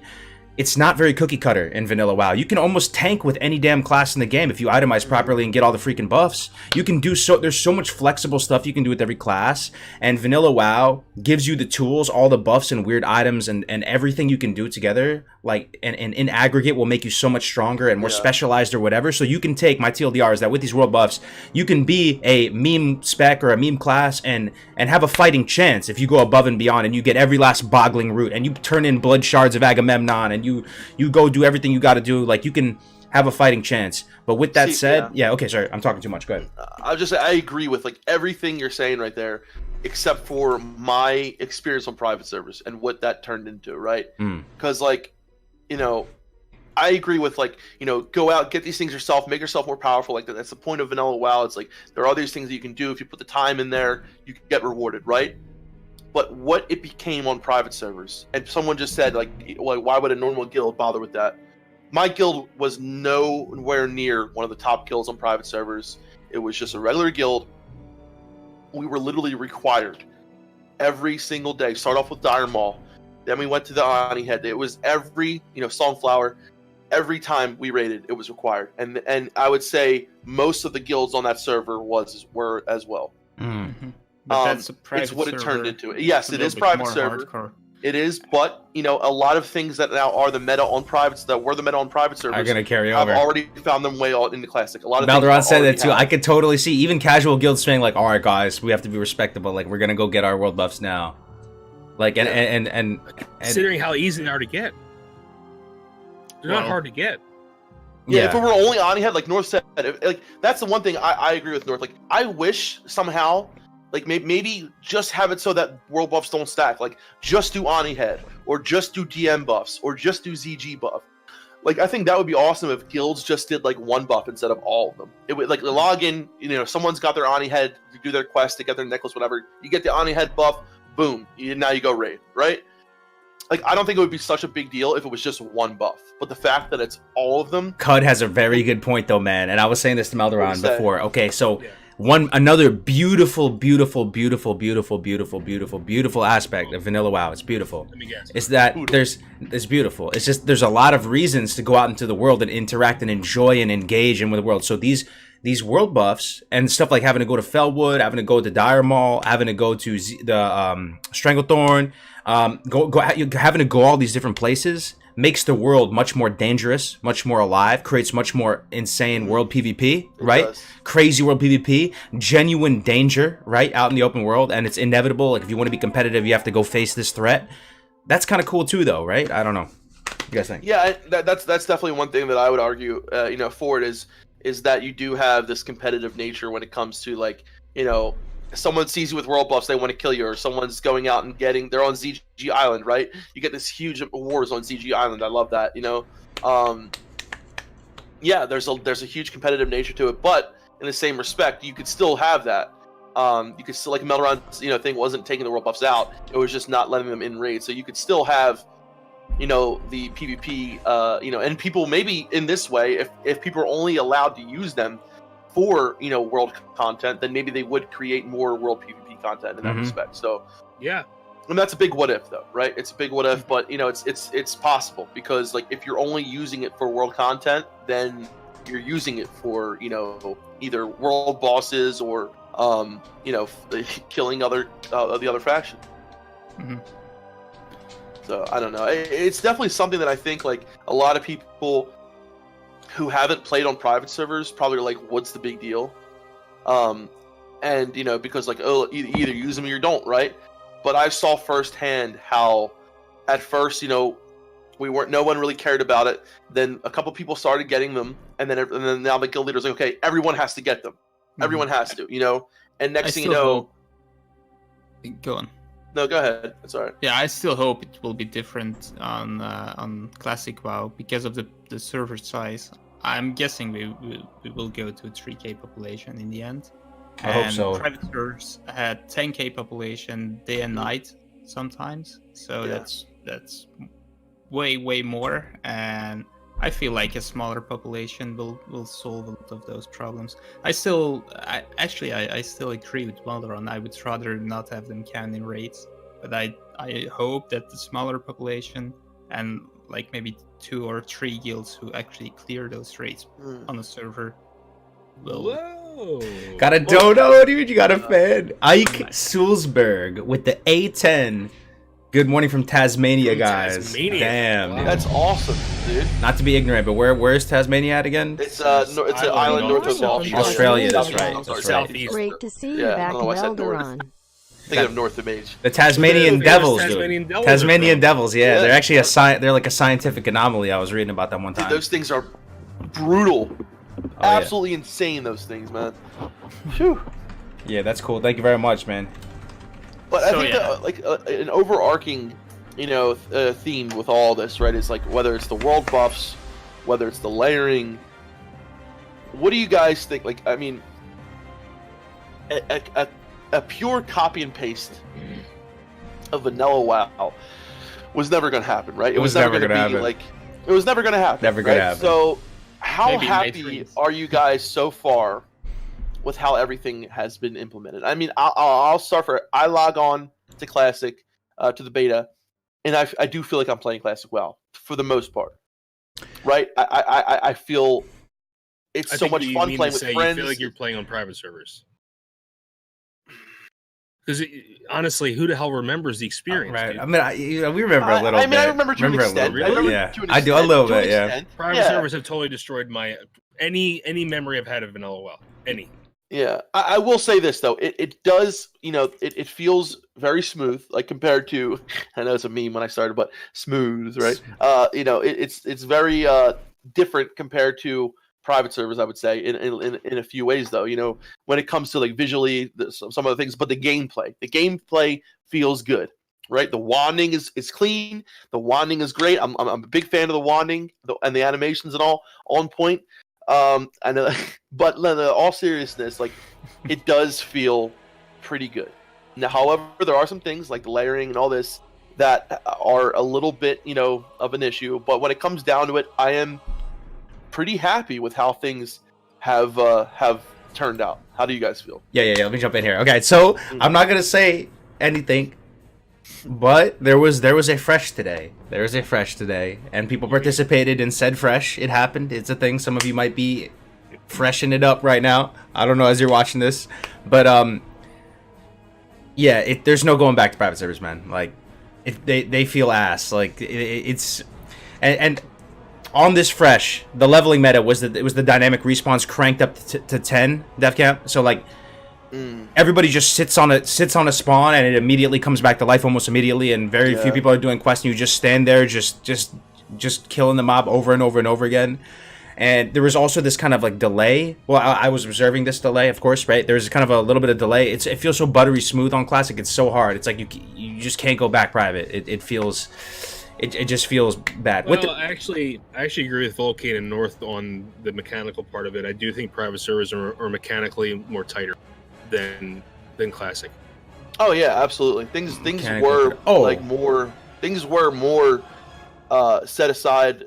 I feel like, you know, a huge thing, and like the whole thing about wanding, like wanding was never smooth, like to the way where it felt like, you know, you hit the, like, I was talking mostly about the animations. The animation was a big thing to me, but like, so the I feel like when wanding, like, okay, me and Carter was talking about this, how like you have that weight, that initial weight when you're feeling for something, and that was the spell batching, right?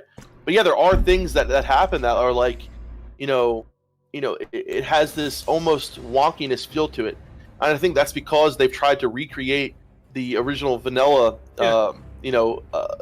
way of things, and not the private server. Like you said, private server definitely were a lot more fine tuned, and I think that was good, especially dungeon difficulty.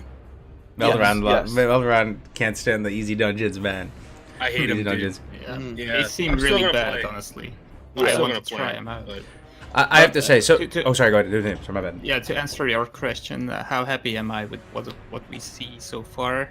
Actually, I just play on the Blizzard Classic server, and I could be happier with many things, but I will be super happy when it finally launches. And just the fact that it's a Blizzard server and it's not a private server, that is basically the biggest thing.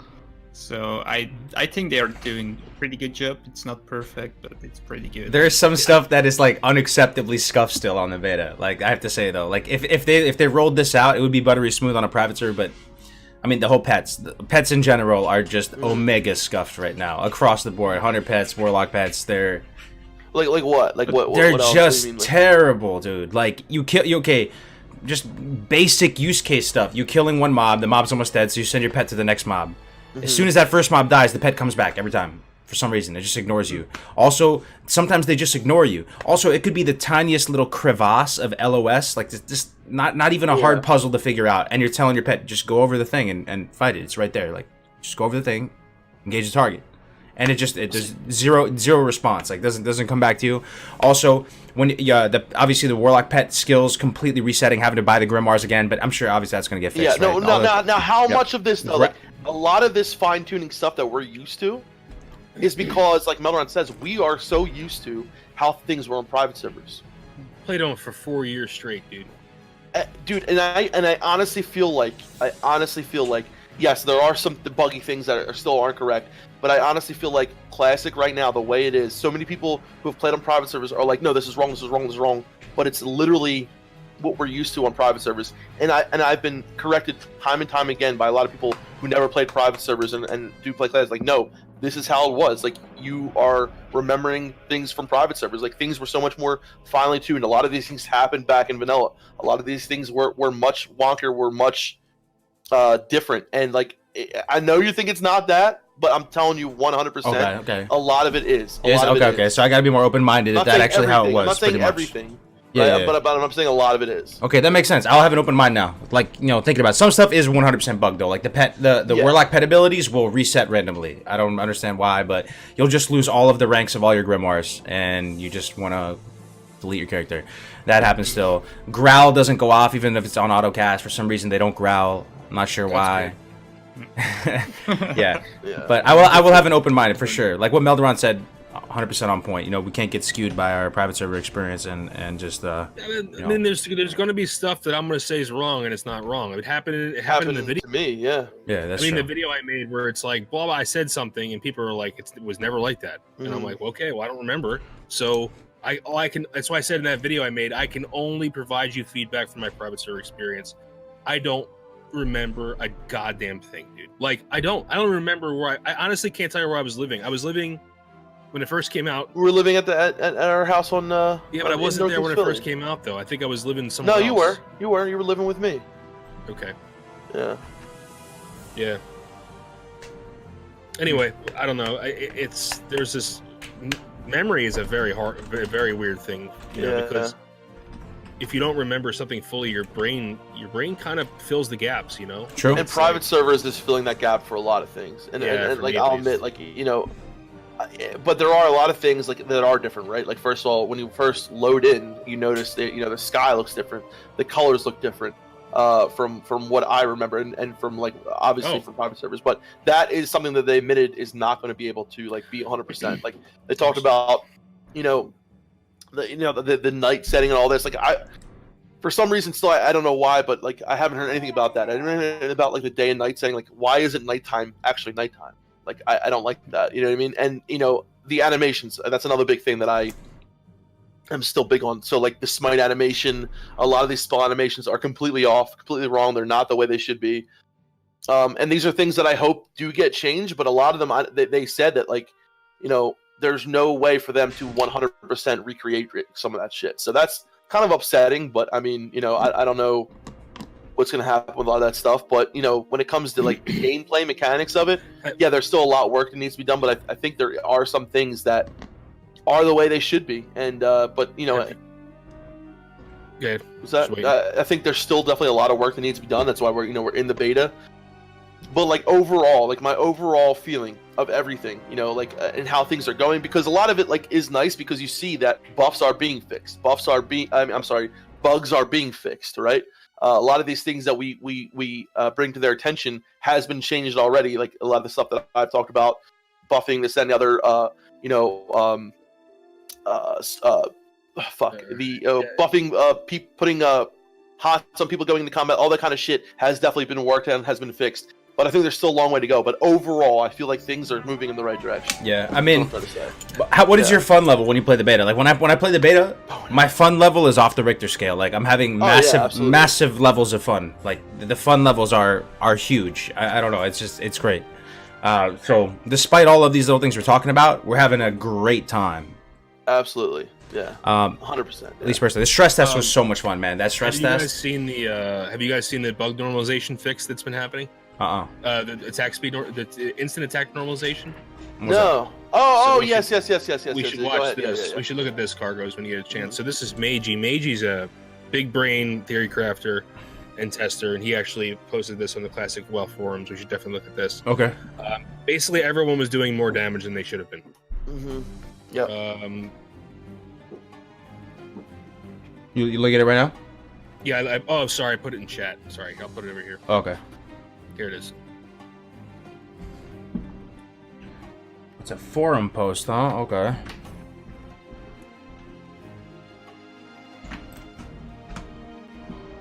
Okay, here we go. Bug. No, melee is not getting buffed. North. Bug instant attack normalization. All right, man. I see numbers. I'm gonna leave it with you, man. I don't know how to do this, bro. So essentially, from what I understand, melee was being buffed anywhere between 6 to 9%. Yeah, so that is going to be removed. So they were using BFA modifiers for this. So look at the summarizing the following table. It says two-handed 3.3, Legion multiplier 3.6. All you need to know is that they were using the Legion modifier instead of the vanilla modifiers. So basically your damage was higher. So TLDR, melee was doing too much damage. Yes, and that was thanks to Meiji. He caught this. Yeah.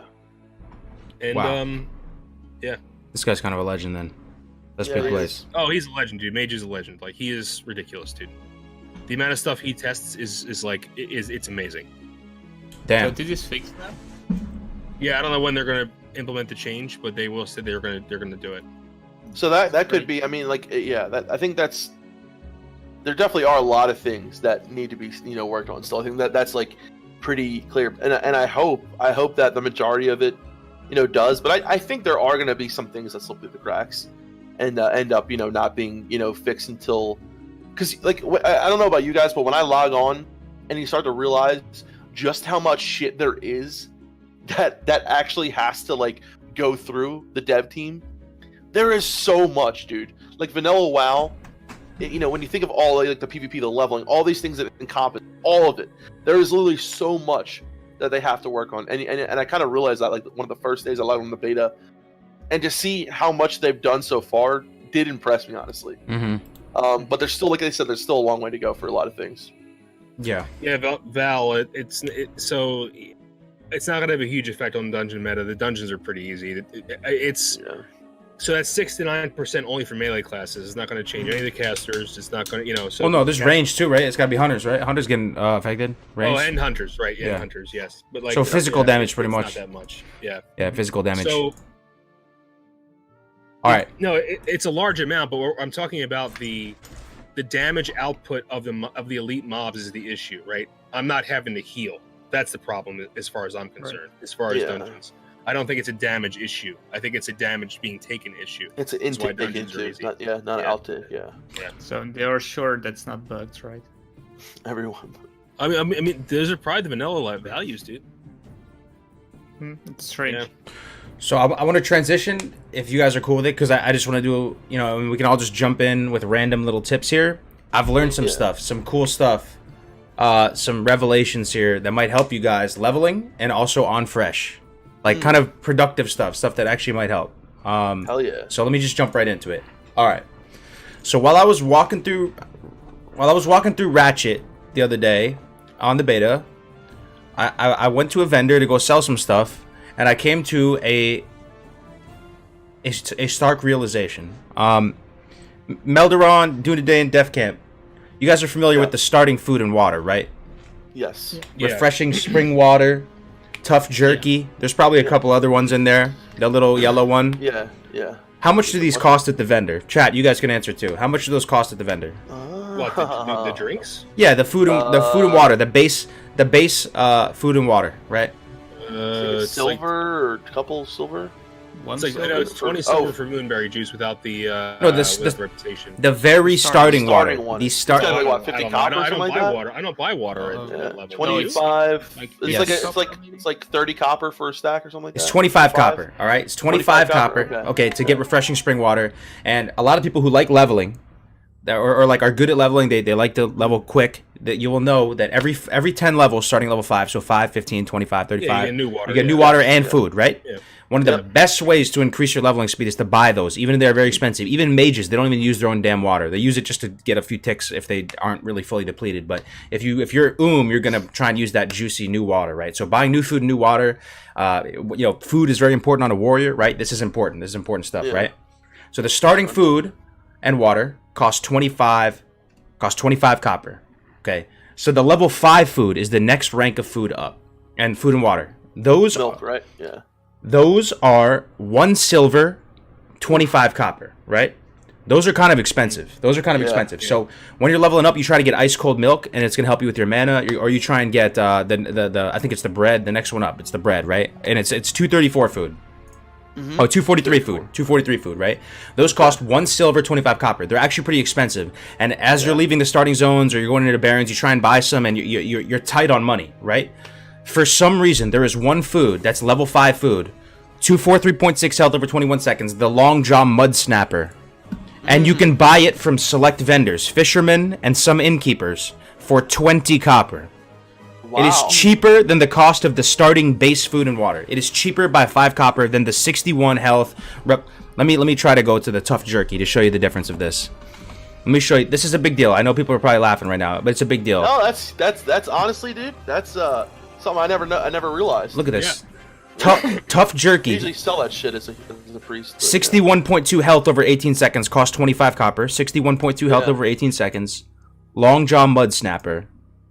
243.6 health over 21 seconds. 20 copper. Cheaper than that.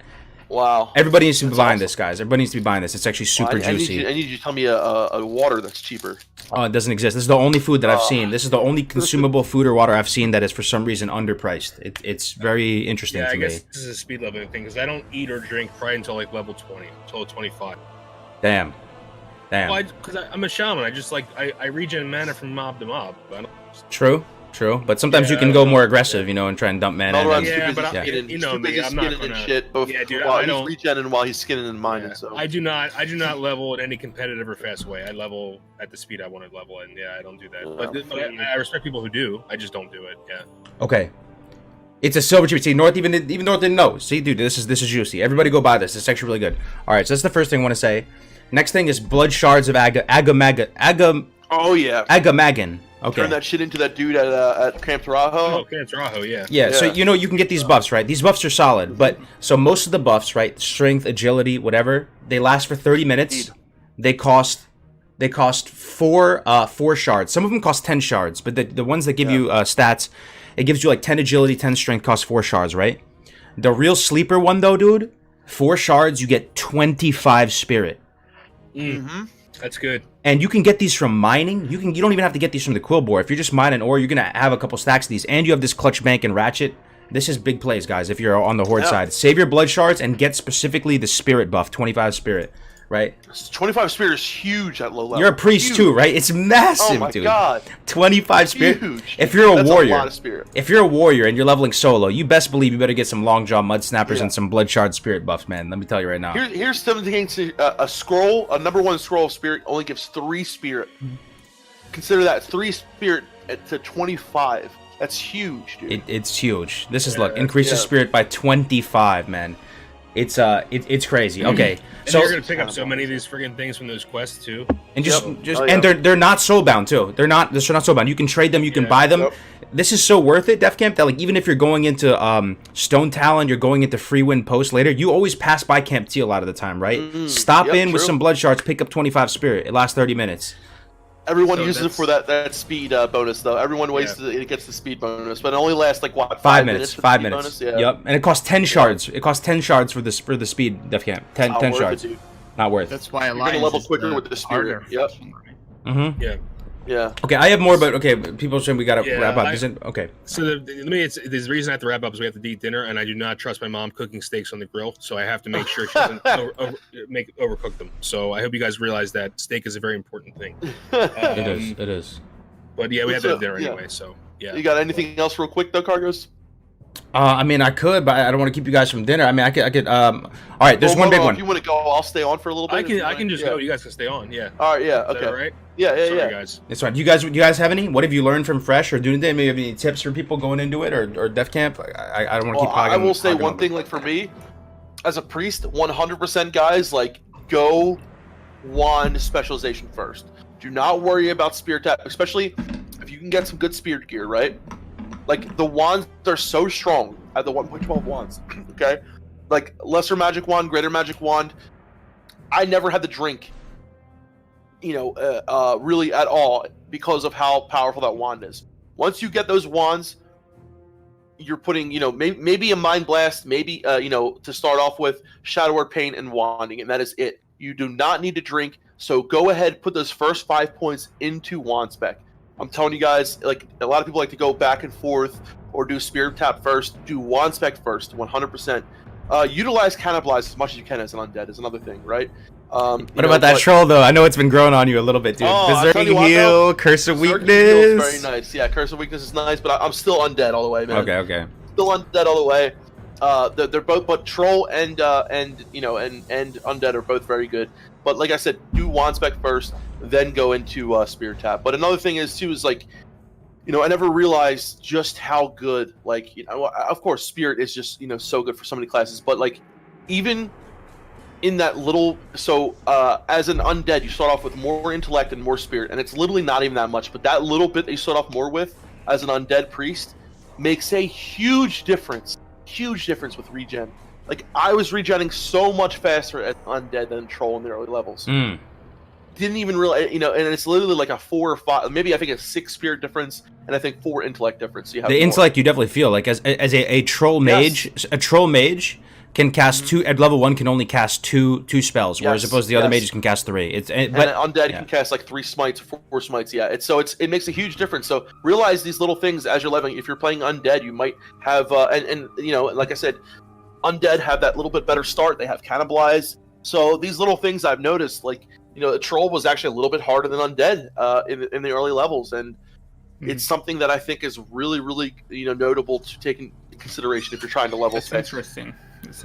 I feel like Horde has a little bit better ratios for leveling and stuff. For leveling? Yeah, probably. Yeah, for other things as well, but except for Dwarf Priest, of course. But Dwarf Priest, yeah. You have any secret sauce? Okay. None of those? No, okay. I'm not like a min-max leveler. I'm more like the Melderon. I level slowly. I skin, I mine, I herb, I fish, I cook. I guess I'm kind of in the middle. Like I like to level relatively quick, but I also like to take my time. You know what I mean? Like I like to try to get ahead of the curve, and then kind of like relax. You know what I mean? Like, okay, now I'm ahead of the curve. I can do my own thing. Like, I'm more of the kind of guy, like, I'm gonna just go on my own and do something and do this. But on my alt, like, I'm gonna try to go a little bit faster on my main, but on my alt, 100% gonna take my time. I will say this: if you plan on dual leveling, like Cargos and I were doing, you know, share your resources, right? It's so helpful. Like, inventory, dude. Oh my god, like, you know, his gain is your gain. So like, you know, one thing is like I went tailoring, Cargos went enchanting. Like, that was huge right there. You know, being able to go off each other. So now imagine, like, if he's leveling, say he's leveling, you know, blacksmithing, or I'm sorry, mining and engineering, right? And I'm doing tailoring and enchanting. So I'll tell him, dude, like, save all your extra mining mats for when I hit level 60. You can give all that to me. I'll give all whatever you else, and like, you know, so that I can power level my engineering when I get to 60. Like, little things like that, being able to work with someone, and like, you know, look at these things and you know, take advantage of having someone else, and then, you know, look at what you can give him free enchants, give him free bags, do all this shit, and then when he's level 60, he'll be able to help you out with all the mats that you need to power level your engineering. Yep. Well said. It's probably a stupid question, but I always feel like alchemy is really, really good for leveling. Do you feel like it's needed to go faster to have alchemy? What I've learned is that if you pre-plan your route and you know exactly what to do for herbalism, like how to skill it really effectively, you know, the layout of the nodes, you know, what materials you do need, you know, what to hang on to, what stuff you can purchase in advance at the alchemy vendor so you can make stuff while you're out. If you min-max, you can make professions very, very valuable. It's something that I'm learning with each passing month of this, and you'll see some people. You know, you asked me a year ago, I'd be like, dude, skip all the professions. That was me as a hunter player, dude. I'm just fuck it, just fill your bag with ammo, go out there and kill shit, and then once you get to 60, go to Maraudon and just have a ding dong, call it a day. You know, like, that's it. But you know, like, it's very different. Like, I'm learning now. I'm playing the game in different ways now. I think if you really do your homework and you min max it, you can make these professions very, very valuable for you. Yeah. Like, even right now with mining, I'm finding all kinds of accelerations. Like, having mining in the Barrens, dude. I don't think you understand. Def Camp, I was like level 16 on my troll mage I made on the beta, right? Didn't kill a single quill boar and had like 30 blood shards. And I'm just thinking to myself, dude, you know how many buffs I'm gonna get with this? Like, I'm gonna get so many buffs with these, and I'm not even really trying. I'm just mining. I'm at the bottom of the oasis, you know, just get a copper thing there. I had so many. So that's what I will say. Someone is asking, when do you get bags? When I go to every time I go to the crossroads, there's a bag vendor there, right? And if you have 5 silver extra, definitely buy it. It will pay for itself in a few minutes, dude. It will definitely pay for itself in a few minutes. One thing, it doesn't matter if you're a speed leveler. It doesn't matter if you like that, if you don't like that. This is something that's going to help all of you, though. All of you, including Dunedate, including Melderon, including everyone, because nobody likes doing this. I'm pretty sure at this point you can set up a file to drop in your WTF folder so that when you go into the real thing in Classic WoW, you can hit the ground running and have all of your binds set up, have everything set up on your action bars in advance, as long as you have the same character name.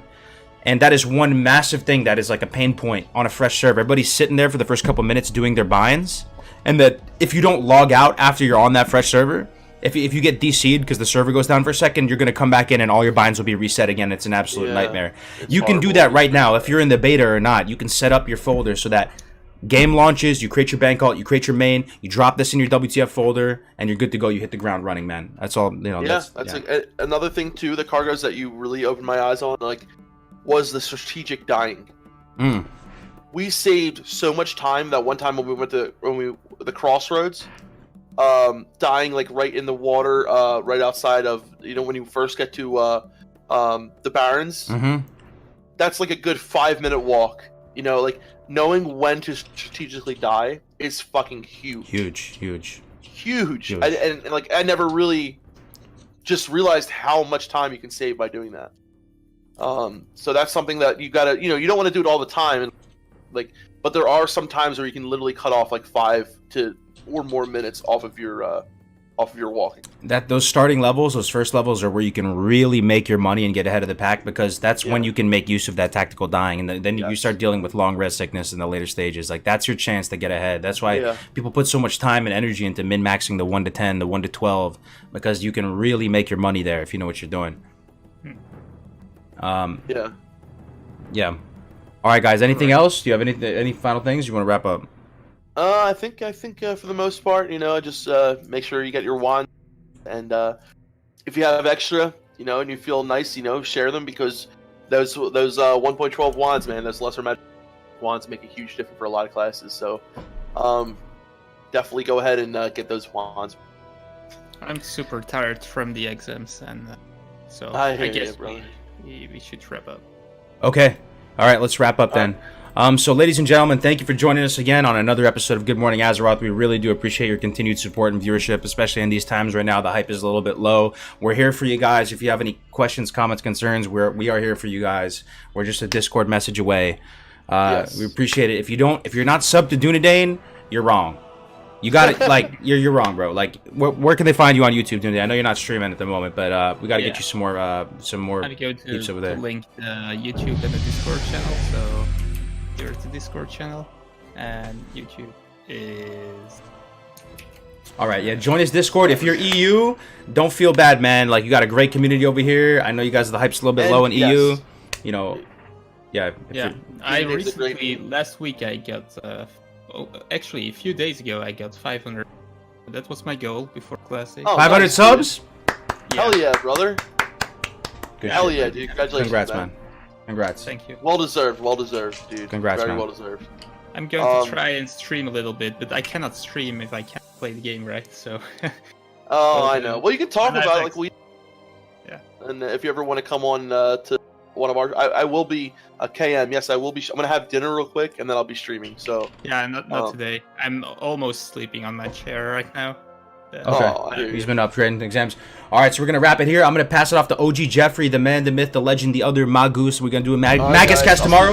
If North is still here, Magus cast tomorrow. Another podcast tomorrow. Dope podcast, mage related podcast.